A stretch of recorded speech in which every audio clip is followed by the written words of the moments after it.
Bueno, muy buen día para todos. Mi nombre es Brian Sierra, soy ingeniero de sistemas de la Universidad Estatal Francisco José de Caldas.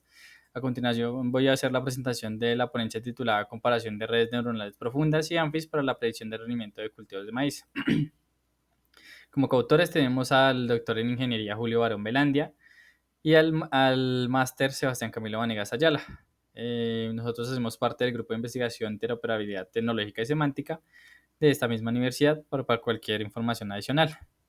Bien, empecemos entonces. La introducción, tenemos que el maíz representa uno de los alimentos básicos más importantes y consumidos por más de 4.500 millones de personas a diario.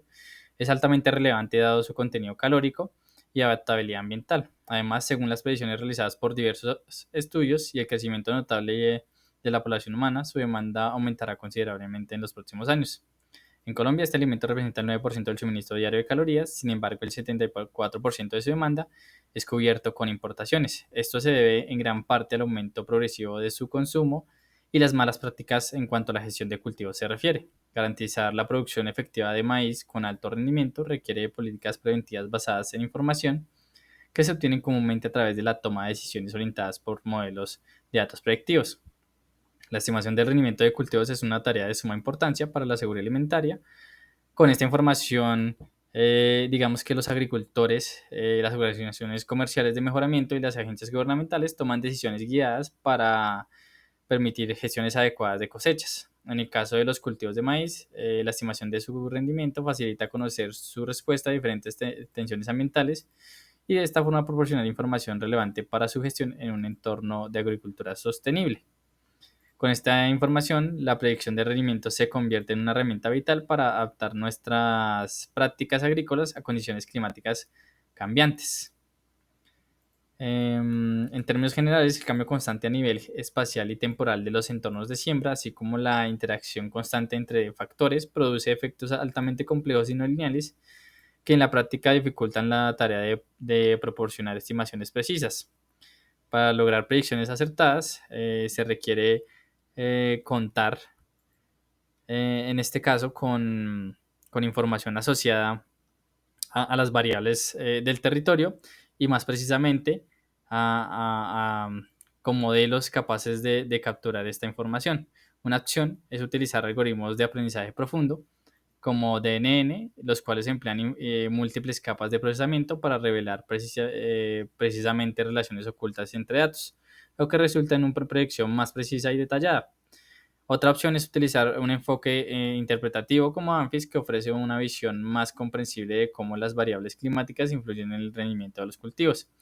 En esta investigación realizamos una comparación entre estas dos técnicas, lo que nos va a permitir entender mejor qué enfoque proporciona predicciones más precisas y útiles en diferentes situaciones. Como objetivo tenemos que es comparar la eficacia de las redes neuronales profundas y ANFIS en la predicción de rendimiento de cultivos de maíz mediante métricas centradas en la precisión para determinar cuál presenta un desempeño superior. La metodología utilizada es CRISDM, que es ampliamente utilizada por diversos autores para describir el ciclo de vida de proyectos estándar en minería de datos como marco de referencia para el desarrollo de los modelos predictivos asociados a la estimación del rendimiento de cultivos de maíz. En este caso, pues comprende 6 etapas. En la primera es entendimiento del problema, en donde planteamos el problema general.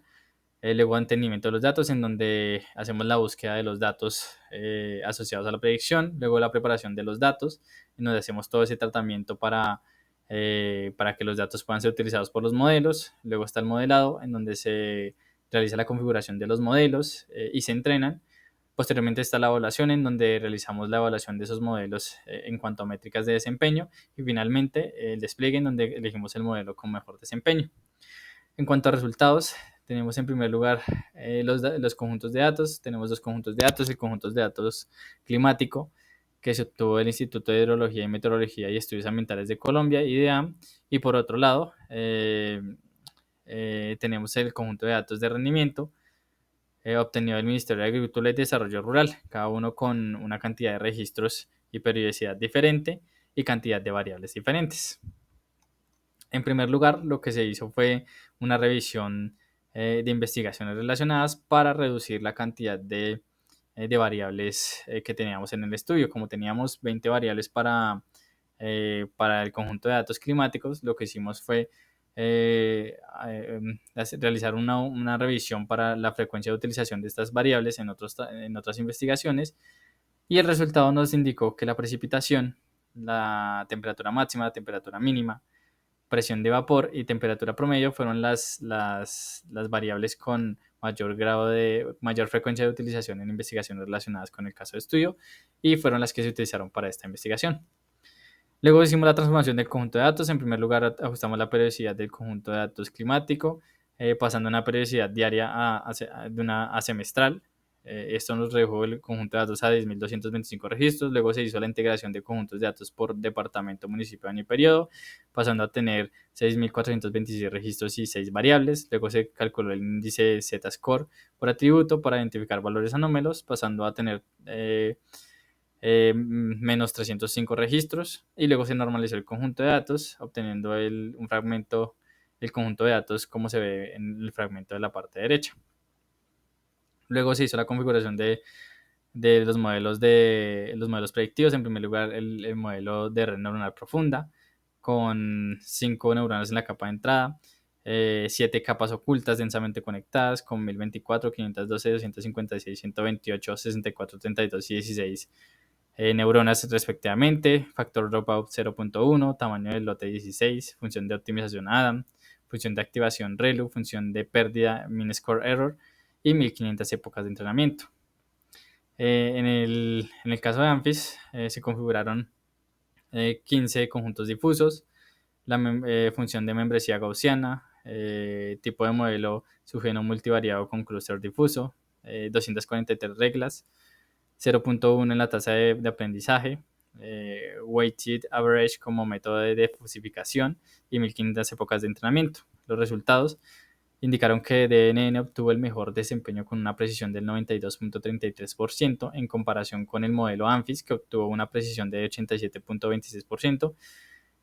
Esta precisión se obtuvo a partir del cálculo obtenido en cada una en la validación del mean square error y la raíz del error cuadrático medio.